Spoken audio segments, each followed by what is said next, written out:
Hello and welcome. My name is Caroline McGraw and I am a copywriter with the Clearing Northwest, which is a 12-step alternative dual diagnosis residential treatment center with a recovery program based in spiritual psychology.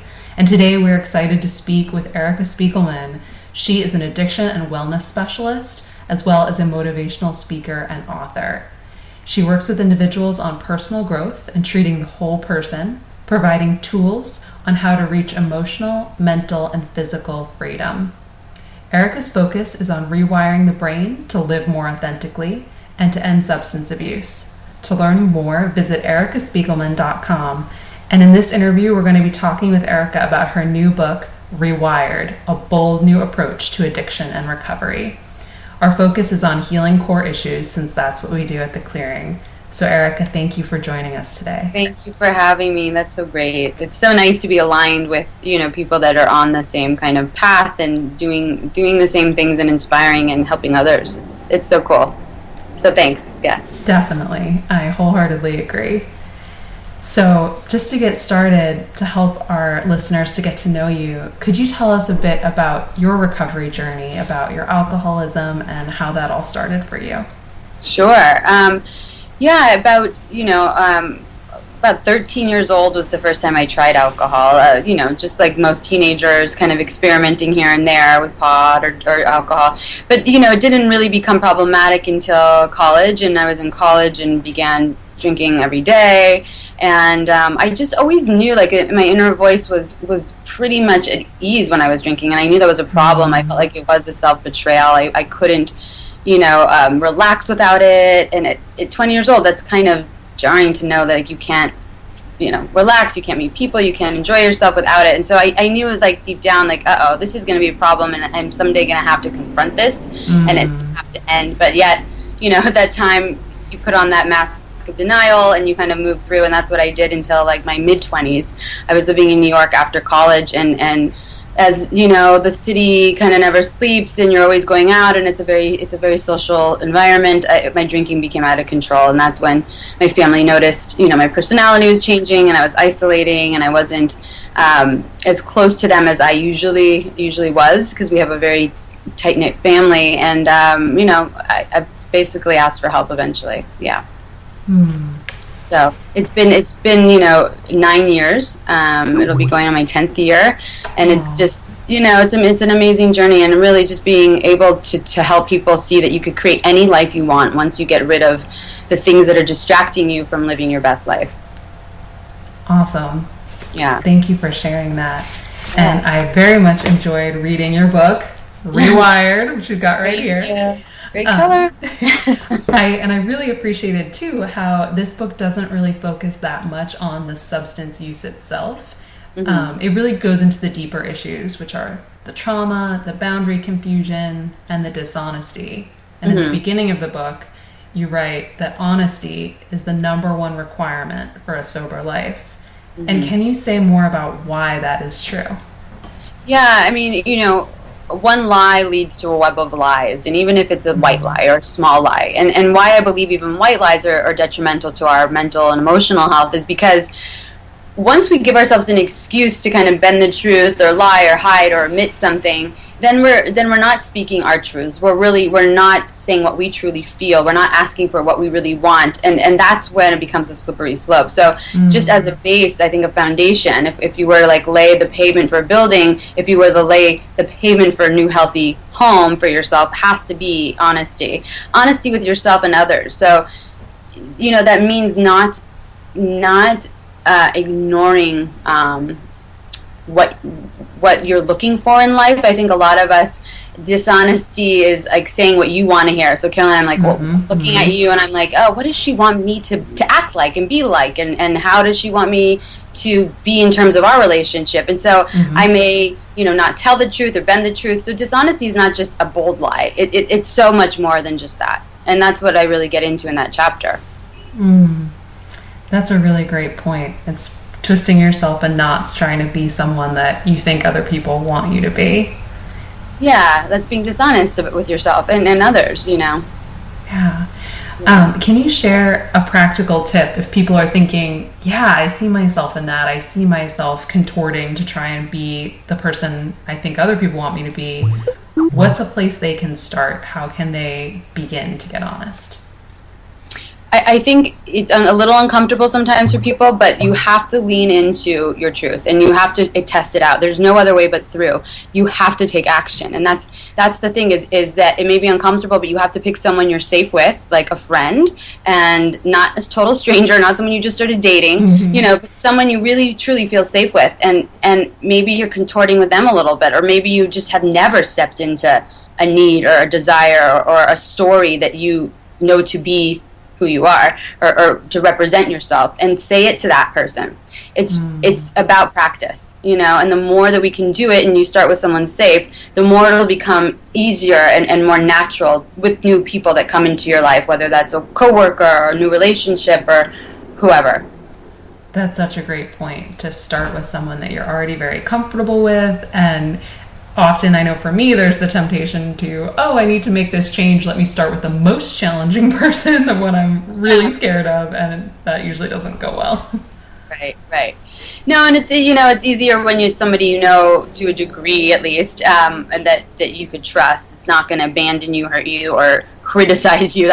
You don't want to do. You don't want to speak a truth and then have this experience of a negative reaction, and then that may deter you from doing that again. Right, setting yourself up to fail in that way. Right.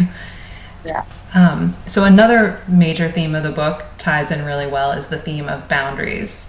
And you talk about how a lot of people are really unsure about what is and isn't theirs to carry. And you even go so far as to say that addiction is largely a disease of poor boundaries. I loved that. Yeah. So can you talk about that link between boundaries and addiction? Oh my gosh, yeah.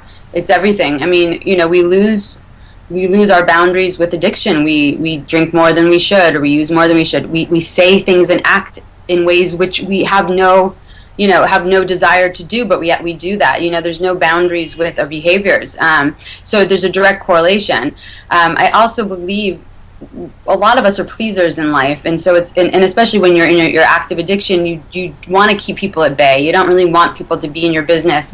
So you have poor boundaries, or you let people come into your life that will put up with your drinking, but yet they exploit you, or they really don't want to be with you for you. They want to be with you because you're your drinking buddy, or your using friend or whatever. And then that becomes even worse in terms of boundaries, because then you feel taken advantage of, you can't trust people. So let's fast forward to now getting sober and getting healthy, whatever you want to call it, a road to recovery. So many people, don't necessarily always want to call it sobriety, so let's call it getting healthy.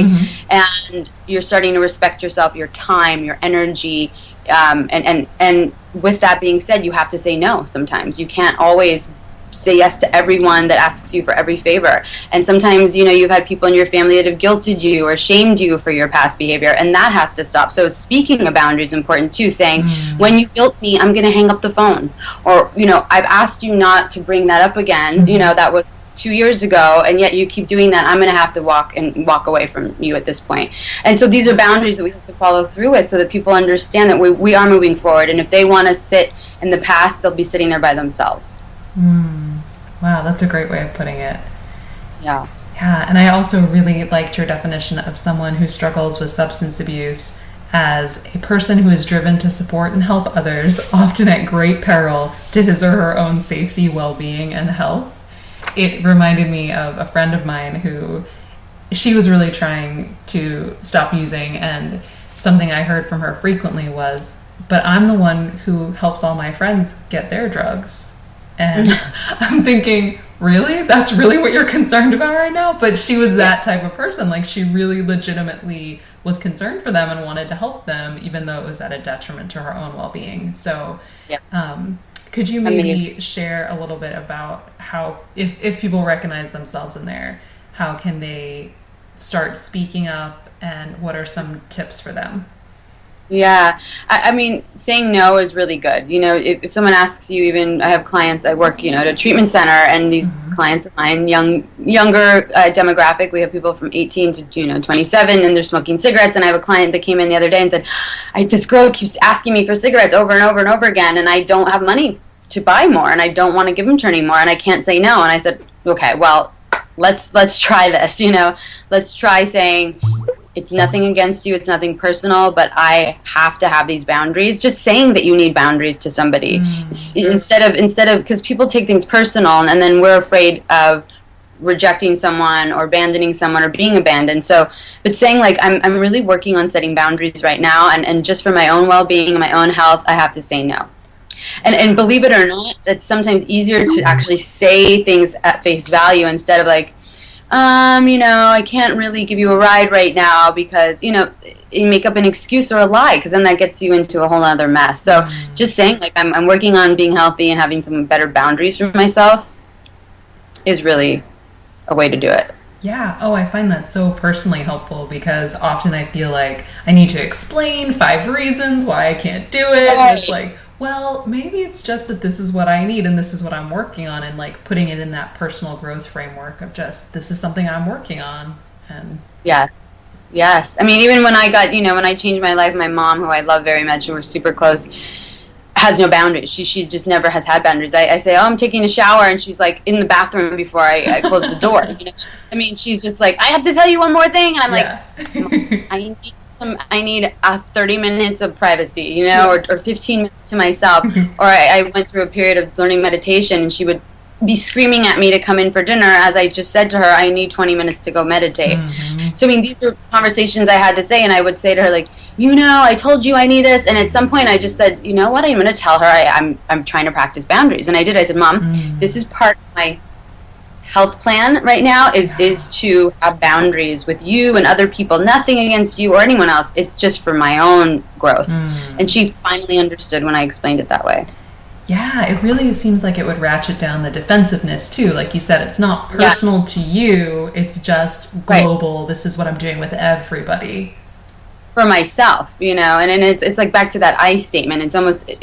It's like saying I feel a certain way. It's like, no, this is what I'm working on. And if someone says no, then you really have a huge answer in front of you that they just don't respect you. Right. Like I can't imagine someone saying, I really have needed more sleep or more whatever, and me being like, "Well, too bad. I need you to do this." It's like, right. Exactly. Yeah. Yeah. And like you said, if someone does, that gives you a lot of good information. You get answers either way. Yeah. I like that. Another great idea from Rewired that I really liked was the concept that addiction is like being frozen in time and in development, connecting to what we're talking about, personal growth. And so you write about how when we have a trauma, which in psychology we're talking about anything that's shocking to the individual, not necessarily a medical trauma. And if you don't heal that trauma, a part of you gets stuck there, and you have this image of you're walking around like Eeyore from Winnie the Pooh with that cloud over his head, like you're stuck in that moment. And at the clearing, our CEO, Joe Kelzer, likes to say that we've all seen somebody acting badly and thought, that guy's really, man, he's like an 8-year-old. And that statement has a lot of truth to it, because the idea being that actually probably developmentally a part of him is stuck at 8 or 14 or whatever age that trauma occurred. So how does that idea inform your work with clients, and how do you start to kind of grow up? Yeah. Well, I mean, introducing what change and evolution is. I mean, a whole chapter in my book is evolution. And that we, and like what you were saying about trauma, just to add one more thing to that is, trauma is something as shock to like the nervous system. So it's when our nervous system is dysregulated. So like you said, it doesn't have to be like a major accident or trauma or abuse or something. It's like there's many little traumas that have happened within our lives. Like we get made fun of, we get bullied, we disappoint or do something to hurt someone else, and that could be traumatic for us. And like you said, it hangs around and it doesn't ever leave. So a couple things: letting go, learning that change is positive, and reframing what that is to kind of grow up and I guess take action in your life towards experiencing what it's like to be vulnerable or lean into like a boundary, or those are the things that kind of help us grow in terms of our emotional capabilities. Like our emotional intelligence does sometimes stop when we introduce substances to our system. At 13 years old, if that's when you started drinking and you had your first girlfriend or boyfriend at 13, you experience love and a crush and with alcohol, or you have all your friendships around pot and alcohol, then that's how you view relating to others. Interpersonal relationships maybe get kind of mixed up with that, and then you fast forward and you have college, and all college is mixed up with that. So it's like, we don't grow emotionally, we don't. And that's where, when I was speaking about that analogy with ER, it's like it's more the emotional growth that gets stunted. So to push yourself, so the suggestions are to push yourself and be vulnerable, say something, speak your truth, try to have relationships where it's based on just honesty and health, and not like external nonsense, chitter chatter. Like, get a little deeper, feel your actual feelings and engage on that emotional level, because it's easy to talk yourself into, oh, I'm totally over that, but it's like, on the emotional level, are you really working with it? So that's a really good point.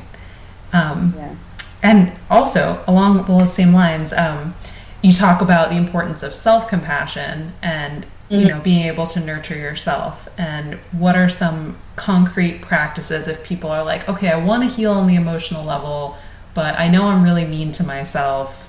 How can I start to work on that? Yeah, I mean, you have to start speaking to yourself kindly, and like pushing yourself by, when I started getting healthy, I started running, and I would see like the block ahead of me. I'd be like, you got this, you're strong, you can do this. It's about creating positive talk with yourself in your own head. I mean, from the minute we wake up to the minute we go to bed at night, we're talking to ourselves, right? Yeah. So you might as well start the habit of being kind and compassionate to yourself. It sounds silly, but it is the only thing that probably kept me going for that first couple of months is and even if you're not believing it, still say it. That's why I have a whole chapter also on affirmations and really believing strongly in affirmations. Like, I don't care if you don't have a lot of self-love at this point. I understand that may be hard for people that are early in recovery, but you made it today. You made it today, so you can say, I am proud of myself today that I am still sober. I'm proud of myself today that I went to work. I did my laundry. I took a shower. I took a bath. I cooked a meal. I ate 3 meals today. I called my mother. Whatever. Pick one thing. It's almost like gratitude. It's like we have to find things every day to be grateful for, and we have to find things where we can say to ourselves, I'm proud of you. To yourself. I mean, you have to find at least 1 or 2 things a day. So if it's a big thing, like, I'm proud of you that you wrote the book. I'm proud of you that you did this. So big things, or it could be little things. Like, I say literally to myself, I'm so proud that I did laundry today, or I'm so proud. And I know that should be, people, and then I have clients that say, well, but I should do that. Like, why should I be proud of myself for the things that I should be doing? Yeah. You weren't doing them when you were not living in your best way. That I know. So now that you are, like, dive in, go a little deeper, and just kind of conjure up that pride.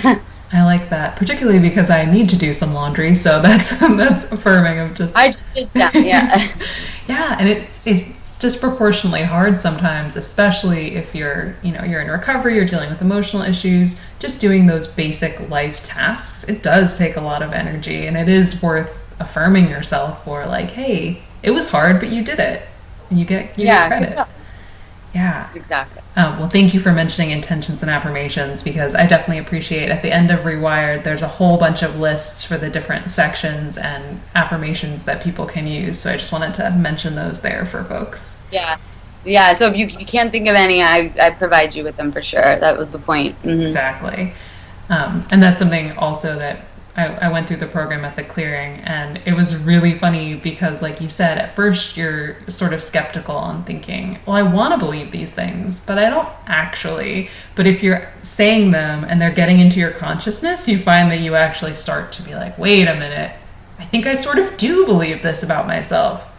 Yes, exactly. Yeah, well, good for you. Congratulations. Thank you. One morning I woke up kind of grumpy, and I was, walking over to brush my teeth, and I was just like, this day is already really hard, rah, rah, rah. And I heard the voice of, like, our session leader kind of popped into my head, and it was like, but what's your intention? And I was like, oh my God, they're in my head. Like, Yeah, That's exactly. what It I gets in your head. knew. It does. Yeah, yes, that's great. Well, speaking of being in your head, the whole premise of your book is talking about the idea that we can rewire our minds and that neuroplasticity, the ability to shape the brain, is a real thing. It's scientifically Mm. proven. We can change the structure of our minds by what we think. And so, can you talk a bit about how compassion and also like changing these thought patterns, using intentions, how does that change the brain and help people heal? Yeah, yeah. Like you said, the brain is very, very soft wired. For years we thought we were hardwired. We can't change it. That's not true. I like to compare it to a pathway. It's the easiest for most people to understand. It's like, we when we were living. This is a great analogy that I also like, and I'll just share it. When we were living in our old ways, using and being unhealthy and living with fear and dishonesty and all those other emotions that fall under the fear category. That was our old home in the forest, right? And we went there every single day, and that's how we knew how to get there. We saw our footsteps clearly, and then one day we decided to change our lives and we want to build a new house in the same forest. So we do. We get help, we build a new house, and we start walking there one day. 2 days, 3 days, a month, 2 months, 3 months, and then before we know it, at the fourth month, all of a sudden, or the third month, at some point, you start to see your footprints on that path to your new house. And every day now, you're walking more and more, and before you know it, it's this huge path, beautiful path that has been carved up by your footprints, and you have your new home, and you know how to get there. And then for one moment, you have a hard day, and you're like, gosh, where's that old house I used to live in? And you look back in that same forest, and the old path is totally grown over, all the plants and trees.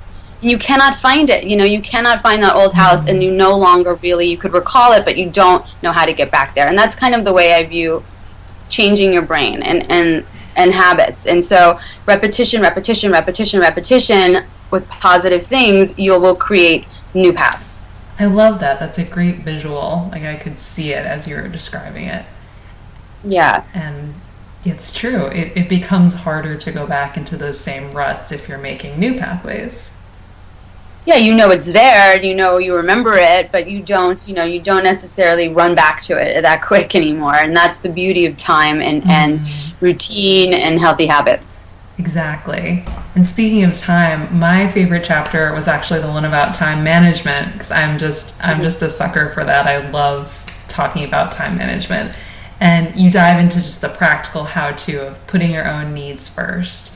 And so, can you talk about how that has changed for you since you began your recovery and how you work with clients on their time management?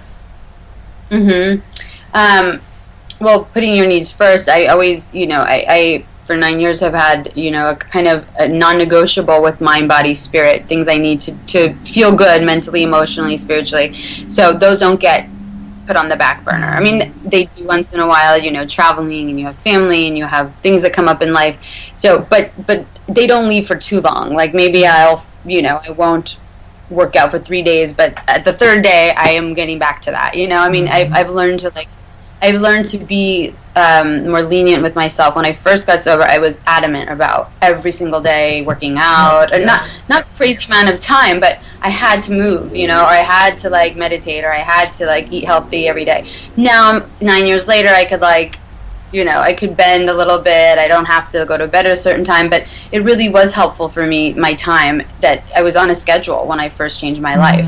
In bed at 10:30, and I loved it. I loved getting up and cooking a big breakfast and going for a run, and and I even would tell my job, my boss at the time, I have to leave by 6. These are, I have boundaries, and that helps with time management, because he, for a while in the beginning, was calling me at 8 o'clock, and I was like, I'm cooking dinner with my loved ones. It's important to me now. I can't sacrifice these things, and I can't, get to work at 6 a.m. because I have to go to a spin class, and I'm working out in the mornings. And so I began to value and respect my own time more, having those boundaries and having those routines in place.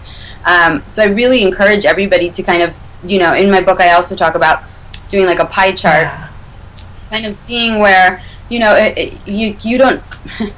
don't say to somebody oh, okay, I can't, I'm not going to brush my teeth today because I have to go. You do those things, and that's the same thing for everything. Everything has to be a priority. You don't just, not take a shower, let's say, or whatever it is that is non-negotiable for you. All these things have to be just as important. Yeah, it's so interesting how when you reframe something as could be exercise for some people, like for you, Yeah, I hear it's a non-negotiable. It's something that has to be a part of your life. yeah, And once people can make that shift of thinking about it that way, like it's like brushing your teeth. It's like washing your right, face. It's just something that right, you do. That right, really helps. exactly. It does. It really does. And then that way, you don't give yourself an excuse or an out. Exactly. Yeah. Exactly.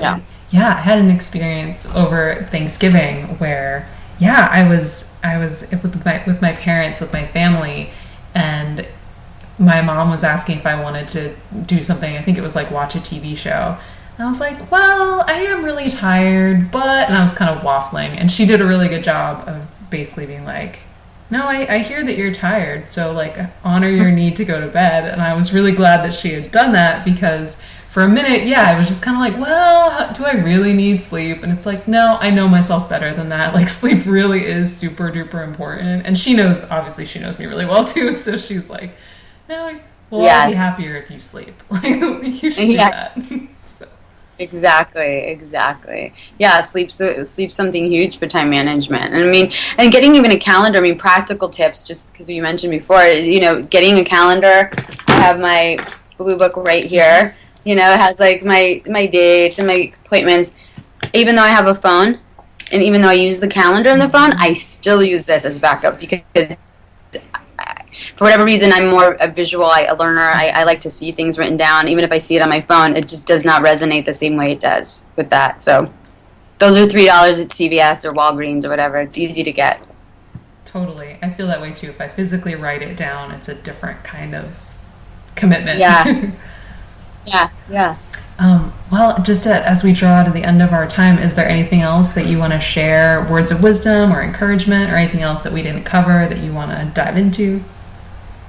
Yeah, no, I mean, I appreciate so much, spending time with you today. And just the last thing is just the hope. I mean, it's something for me that I always like want to end with because I know how discouraging and sometimes hard and uncomfortable this journey is for people.